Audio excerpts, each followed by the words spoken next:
sa arm niya. Para siyang skeleton, para siyang mga bones. Tapos ito yung kanyang hand protector na white din. Very nice, very cool. Slim body, 7 inches tall, wala namang mga loose joints. Mas flush yung ano rito, yung shoulder joints niya. Mas flush para sa butterfly joints. Yan. Ay, hindi ko pala na-explain yung butterfly joints kanina sa sa velocity suit. Pero yun, meron siyang butterfly joint.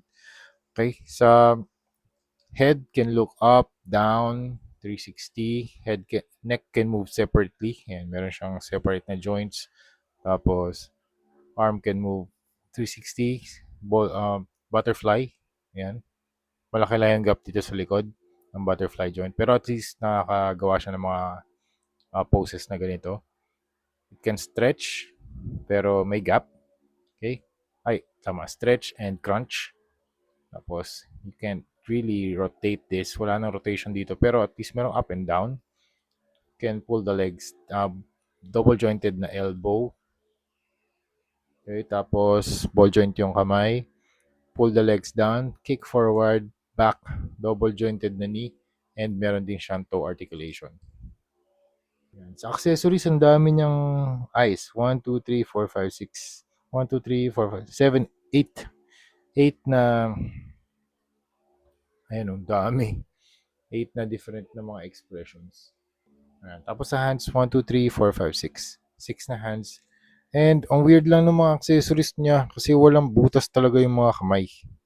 And chinek ko na rin, no? Paano mo i-equip yung web accessory na to. Ganda pa naman sana. Ito yung open na web accessory. Tapos ito yung naka-close pa. Web shot. Yan. Weird lang. Ganda sana, oh. Walang butas. Chinek ko na lahat ng kamay. Wala siyang butas. So, usually kasi dito may papasok yun. Yan, dyan.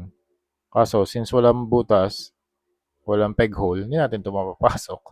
So, ang weird nun. Ang weird nung gawa nila dito sa mga hands ni Spider-Man. So, sana, merong QC na nag-check, QC person, quality check, quality assurance, para malagyan ng butas yung mga kamay ni Spider-Man. Sayang eh. Ang ganda sana nitong advanced na suit eh. Kaso yun nga, hindi natin may-equip yung mga parts. And also, meron din siya hexagonal stand, Marvel Spider-Man, and spring-loaded na pole para pwede nyo siyang hawakan for dynamic poses. Alright.